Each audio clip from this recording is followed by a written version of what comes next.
Saudara-saudari yang terkasih dalam Tuhan kita Yesus Kristus, senang sekali saya bisa berjumpa di renungan harian MSC Provinsi Indonesia.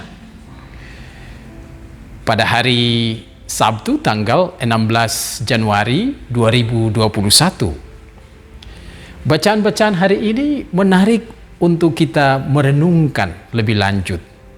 Di saat saya merenungkan bacaan-bacaan hari ini, saya teringat beberapa kisah tentang misionaris awal, terutama yang datang di Maluku, yang datang di Papua, dan yang datang di berbagai daerah pelosok.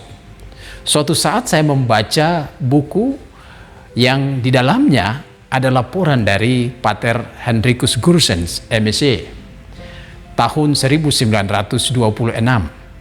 Dan apa yang dia ungkapkan? Dia menulis begini dalam artikelnya tentang sang misionaris sebagai ahli bahasa dan juga ahli etnologi.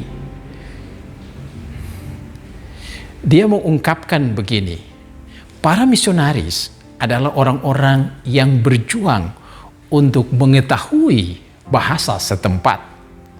Di saat mereka mengetahui dan mereka bisa berbahasa setempat, mereka mampu untuk masuk dan mengenal orang-orang setempat.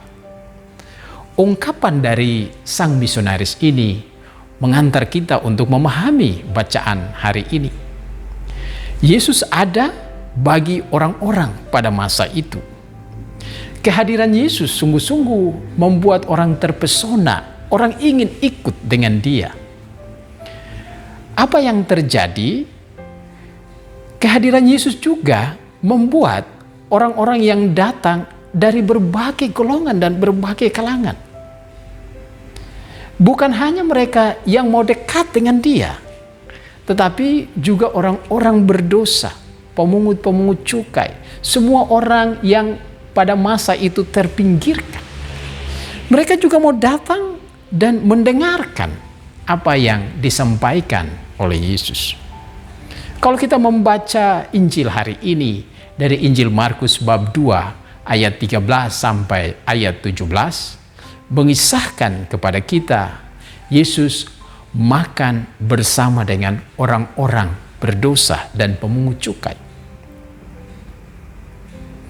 Yesus hadir, Yesus duduk bersama, Yesus makan bersama dengan mereka. Apa yang ditunjukkan oleh Yesus tidak lain adalah keberpihakannya bagi semua orang. Ia ada bagi semua orang. Mereka yang berdosa, mereka yang lemah, mereka yang terpinggirkan. Tapi juga ia hadir bagi orang-orang siapapun dia, dari latar belakang manapun dia. Kalau kita merenungkan ini dalam konteks kisah misionaris yang berjuang belajar bahasa, agar bisa hidup bersama, ada bersama dengan semua orang, terutama di daerah-daerah terpencil, maka kita bisa melihat hal pertama adalah komitmen mereka. Komitmen untuk ada bagi orang lain. Hal yang kedua yang kita renungkan adalah bukan hanya sebatas ada bagi orang lain, tetapi ada juga bagi mereka yang terpinggirkan, mereka yang berdosa, mereka yang lemah. Sikap Yesus ini dikritik oleh orang-orang Farisi dan ahli Taurat, bahwa Yesus makan bersama, Yesus ada bersama dengan mereka. Akan tetapi, jawaban Yesus sungguh jelas bagi kita. Aku datang untuk semua orang, apalagi yang berdosa ini, yang lemah ini.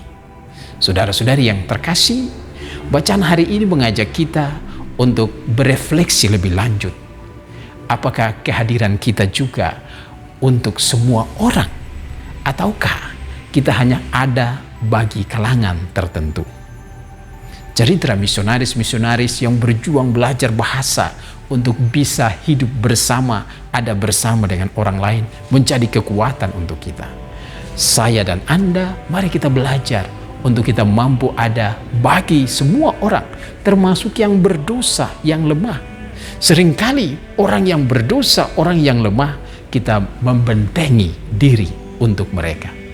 Yesus ada dan Yesus menunjukkan bahwa kita membuka sekat-sekat itu, kita terbuka bagi semua orang. Semoga berkat Tuhan selalu menyertai Anda, demi nama Bapa dan Putra dan Roh Kudus.